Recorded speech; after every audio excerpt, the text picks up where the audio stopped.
Madhyamgram high স্কুলের সামনে রবিবার রাতে এক যুবকের ব্যাগে বিস্ফোরণ ঘটে। মধ্যমগ্রাম স্টেশনের কাছে মধ্যমগ্রাম হাই স্কুলের গেটের সামনে এক যুবকের ব্যাগে বিস্ফোরণটি ঘটে।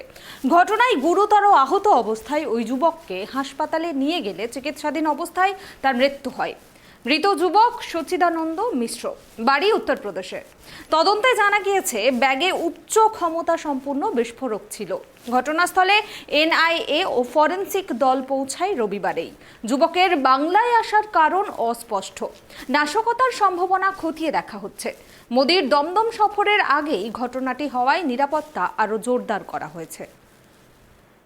রবিবার গভীর রাতে মধ্যমগ্রাম স্টেশন সংলগ্ন মধ্যমগ্রাম হাই স্কুলের একেবারে গেটের সামনেই এক ব্যক্তির ব্যাগের ভেতর থেকে বিস্ফোরণের ঘটনা ঘটে। বিস্ফোরণে গুরুতর আহত অবস্থায় এক যুবককে আশঙ্কাজনক অবস্থায় উদ্ধার করে মধ্যমগ্রাম থানার পুলিশ নিয়ে যায় বারাসাত মহকুমা হাসপাতালে। সেখানে তার বেশ কিছুক্ষণ চিকিৎসার পর পরবর্তীতে মৃত্যু হয়। বিস্ফোরণের ঘটনায় রবিবার রাতেই ঘটনাস্থলে পৌঁছায় বারাসাত পুলিশ জেলার অতিরিক্ত পুলিশ সুপার অতীশ বিশ্বাস সহ বারাসাতের এসডিপিও বিদ্যাগর অজিঙ্কা আনন্ত। ঘটনাস্থল থেকে একটি ব্যাগ উদ্ধার করে পুলিশ। পুলিশের তরফ থেকে বোম ডিসপোজাল টিমকে খবর দেওয়া হয়। ঘটনাস্থলে আসে বোম স্কোয়াড। পরবর্তীতে ব্যাগের ভেতর থেকে মোবাইল চার্জার, ইলেকট্রনিক গেজেট, জামা প্যান্ট ছাড়া আর কিছুই পাওয়া যায়নি যুবকের ব্যাগ থেকে। পুলিশ সূত্রে জানা যায় যুবকের নাম সচিদানন্দ মিশ্রা, বয়স 25 বছর, বাড়ি উত্তরপ্রদেশে।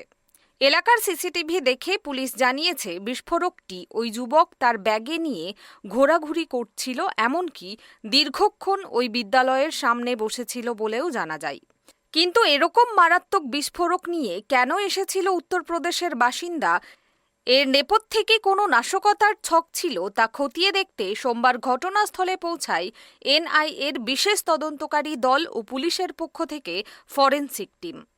যেখানে বিস্ফোরণ ঘটেছে তার 10 কিলোমিটারের মধ্যে, অর্থাৎ দমদমে 22শে আগস্ট প্রধানমন্ত্রী নরেন্দ্র মোদির আসার কথা রয়েছে।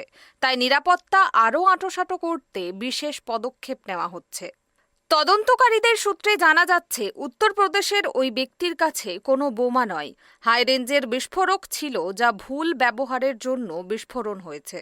কারণ সকেট বোমা কিংবা সুতলি বোমা বিস্ফোরণের ক্ষেত্রে যে ধরনের চিহ্ন পাওয়া যায়, এক্ষেত্রে তেমন চিহ্ন মেলেনি। পাশাপাশি উত্তরপ্রদেশের যে ব্যক্তি এই বিস্ফোরণের ব্যাগটি বহন করছিলেন বলে সন্দেহ করা হচ্ছে, তার শরীরের পোড়া অংশ দেখেও বিস্ফোরণের ধরন সম্পর্কে কিছুটা আন্দাজ করতে পেরেছেন তদন্তকারীরা। যদিও ফরেনসিক রিপোর্ট না মেলা পর্যন্ত এখনও কিছু নিশ্চিতভাবে বলতে পারছেন না তদন্তকারীরা।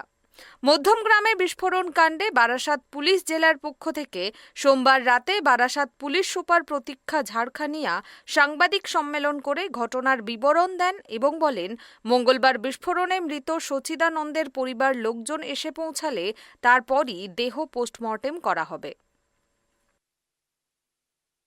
পেয়েছি কি যে ভিকটিম আছে কম অ্যাকিউজড भी বলতে পারবেন, বিকজ ও ব্যাগ ওর সঙ্গেই ছিল। ওর নাম আছে সচিদানন্দ মিশ্রা। ওর বাড়ি আছে বস্তি জেলা ইউপিতে। ও হরিয়ানাতে একটা গ্লাস ফ্যাক্টরি আছে বাহাদুরগড়, ওখানে কাজ করতো। প্রাইমারলি উই কুড সে তারপরে আমার এফএসএল ভিজিট হয়েছে। প্রাইমারলি যে আমার এক্সপার্ট ছিলেন এফএসএল, উনি বলেছেন কি এটা একটা ইলেকট্রনিক ডিভাইসের মিসহ্যান্ডলিং কারণে হয়েছে। এক্স্যাক্টলি কি রকম এক্সপ্লোজিভ আছে, কি স্ট্রেংথ আছে, কি নেই, উনি স্যাম্পল নিয়েছে, ওটা ওনার তারপরে রেজাল্ট পরেই বলতে পারবেন। পিএম এখন হয়নি, বাড়িওয়ালা আসছেন, কালকে আগামীকাল হবে और ক্লারিটি পাবো আমি। আর ফর নাও যেহেতু আমার কাছে ডেটা আছে, একটু পার্সোনাল অ্যাফেয়ার জন্য একটা মোটিভ মতো কিছু দেখতে পাচ্ছি। পার্সোনাল অ্যাফেয়ার কুড বি এর ইনস্টাগ্রামে ওর ফোন থেকে ইনস্টাগ্রামে আমি অ্যাকাউন্ট পেয়েছি। আর তো একটা এরকমই বলতে পারি কি একটা পসিবিলিটি আছে কি পার্সোনাল কাউর সঙ্গে রিলেশন ছিল, ওর জন্য এটা মোটিভ আপনি বলতে পারবেন।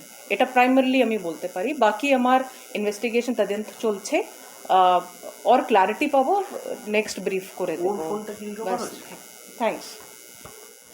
উত্তরপ্রদেশের বাসিন্দা সচিদানন্দের পরিবারের সঙ্গে কথা বলে তদন্তকারীরা জানতে পেরেছেন তিনি হরিয়ানাতে একটি কারখানায় কাজ করতেন। বাড়িতে মা ও বাবা রয়েছেন তার। ছেলে যে উত্তরপ্রদেশ থেকে কখন বাংলায় এসেছেন তা পরিবারের কেউ জানতেন না বলেই দাবি করেছেন সচিদানন্দের পরিবার। রবিবার রাতে বিস্ফোরণের আগেও মৃত যুবকের সঙ্গে তার বাবার কথা হয়েছিল। ছেলের এই মৃত্যুতে বাকরুদ্ধ হয়ে পড়েছেন ওই যুবকের পরিবার। উত্তর 24 পরগনা থেকে তন্ময় কুণ্ডুর রিপোর্ট, ট্রাইব টিভি বাংলা।